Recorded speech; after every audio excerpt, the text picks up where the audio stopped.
Chapter 14. Famine in Valencia.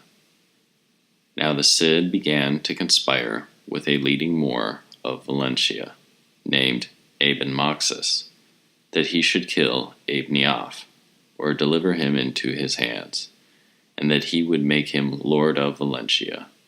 So Ibn Moxis talked with some of his friends about this matter. But Ibn Niaf heard of it, and put the men in prison.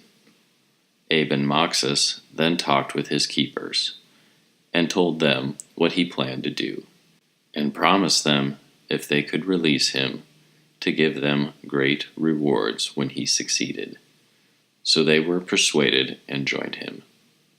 When night came, Ibn Moxis and his friends and the keepers agreed to seize the Alcazar, the place where they were imprisoned, and to beat the alarm, and raise a cry for the king of Zaragoza. So they beat a drum, and sent a crier upon the top of the mosque, to bid the people to assemble at the Alcazar. The people were terrified at the sounds, and knew not what to do. When Ibn Niaf heard it, he was dismayed, and asked what the uproar was about. When he heard what the trouble was, he ordered his soldiers to go to the Alcazar and capture Ibn Moxis and his friends. Ibn Moxis was at this time at the gate of the Alcazar, thinking that the whole town would join him. But Ibn Niaf's company came up and charged him. Then he thought to defend himself with those he had, but most of them fled. And he with 4 others was taken, and led with great shame into the presence of Ibn Niaf, who sent him to prison and gave orders to cut off the heads of all the others. Then he sent messengers to the king of Zaragoza, telling him what had happened. Men were now seen to drop and die in the streets from the famine, and the place about the Alcazar was full of graves, and each grave had no fewer than 10 bodies in it. As many as could fled from the town, and gave themselves up as prisoners to the Christians. The Cid thought that the leading men of the city were putting out the poor people, that they might have more food for themselves, and it troubled him, for he feared the coming of the Almoravides.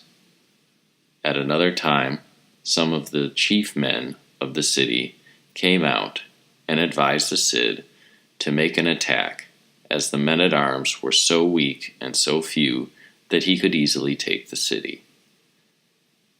The Cid thought well of this advice, and he gathered his army and advanced against the gate called the Gate of the Snake.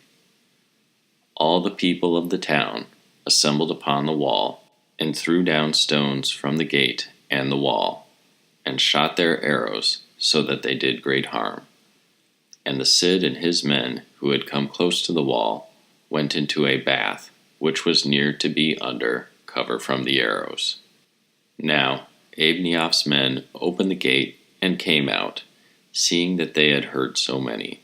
And the Cid and his men, who had gone into the bath, were shut up there, and had to break through the wall of this house, and go out the other way to escape, thus being defeated.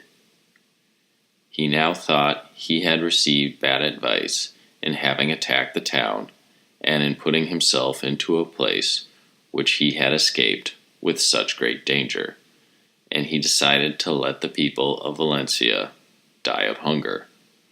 So he ordered a proclamation to be made that all the Moors on the walls could hear, bidding all who had come out from the town to return to it, and that no others should come out, or he would burn all that he found. Nevertheless, in order to escape hunger, they continued to let themselves down from the walls, and the Christians took them as slaves, without the Cid's knowledge. But as many as he found, he burned alive before the walls, so that the Moors could see them. The followers of Ibn Niaf were now in despair of help from the king of Zaragoza, or the Almoravides, or of holding out themselves. and they went to a prominent man of the city and asked him to go to Abneoff and find out what hope of rescue he had, or why he let them all thus perish. This man said if they would all hold together and show great anger at having been brought to this misery, he would do all that he could to relieve them.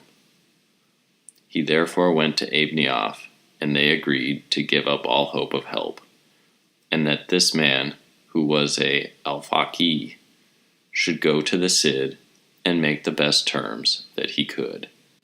At this time, Martin Pelaez came with a caravan of laden animals, bringing provisions to the army of the Cid, and as he passed near the town, the Moors came out in great numbers, and attacked him to get the food he carried.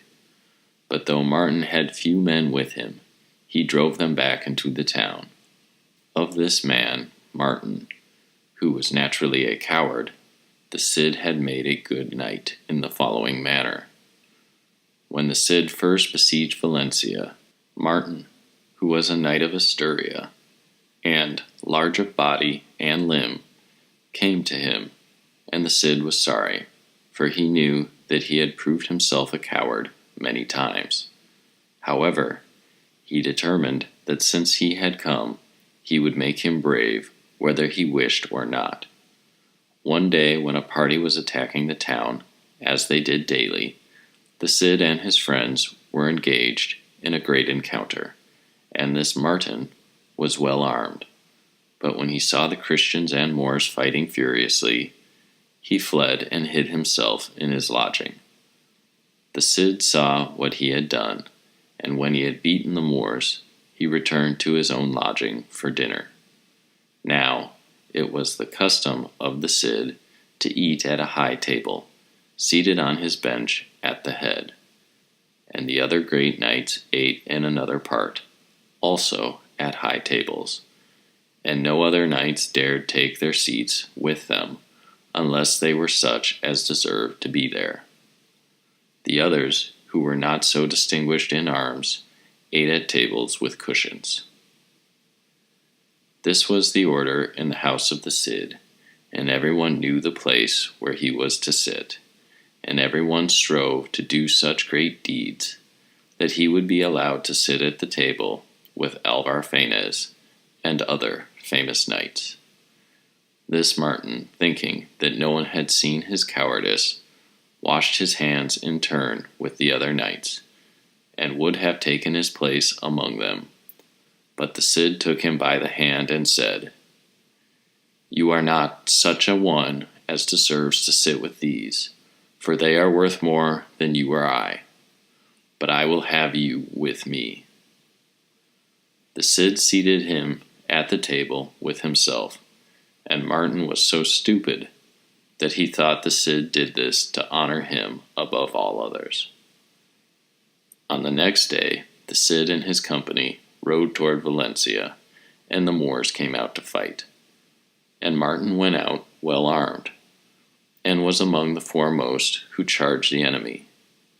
But when he was in among them, he turned his reins and went back to his lodging. And the Cid saw what he had done, but thought that, though he had done badly, he had done better than the first day. When the Cid had driven the Moors into the town, he went back to his lodging, and as he sat down at the table, he took Martin by the hand, and seated him by his side, and bade him eat of the same dish with himself, saying that Martin had deserved more that day than he had at the first. Martin understood now that the Cid had observed him, and he was ashamed. However, he did as the Cid commanded him.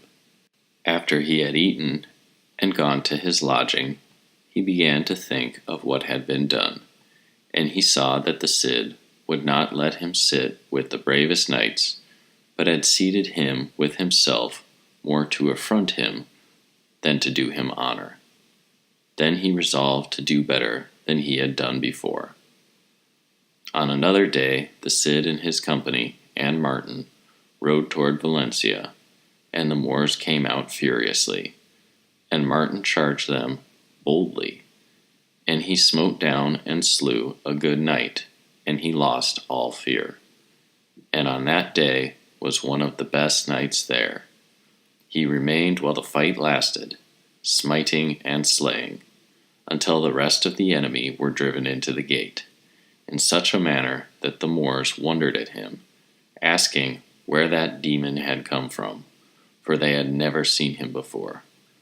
The Cid was in a place where he could see all that was going on, and he had great pleasure in seeing how he had forgotten this fear. When the Moors were all shut up in the town, the Cid and all his people returned to their lodging, and Martin went along leisurely like a good knight. When it was time to eat, the Cid waited for Martin, and took him by the hand, saying, "My friend, the deeds you have done this day have made you a companion of Alvar Fanez and these other good knights, and from henceforth you shall sit with them." From that day forward, Martin sat with the best knights, and he was always afterward a good knight and valiant, and he lived always with the Cid, and served him well. Later, when Valencia was taken, Martin fought better than any man there, except the Cid himself, and he returned from the battle with the sleeves of his mail clotted with blood up to his elbows, and the Cid honored him more on that day than he did any other knight, and took him into all his secrets. But we must now return to the al-sayyid of Valencia, who sent his messengers to a governor of the Cid, whose name was Abdallah Adiz, who was a good man, and one whom the Cid loved. When Abdallah heard that the Valencians wished to make terms of peace, he told the Cid, who ordered him to go into the town and ask the people what they would have. So he went into the town, and then reported to the Cid, until he had made terms between them. The agreement was that the Valencians should send messengers to the king of Zaragoza and to Ali ibn Naxha, who was the lord of the Almoravides, beseeching them to succor them in 15 days, and that if within that time they did not come to their relief, they should give up the city to the Cid, with the condition that Abniaf should remain a great man in the town, and that he should be overseer of the rents, together with the officer of the Cid, and that a Moor named Musa should be guazul of the town, that is, keep the keys and the guard. It was arranged that the Cid should dwell in Jubala, and that he should not change any of their customs, or the rents, or their money.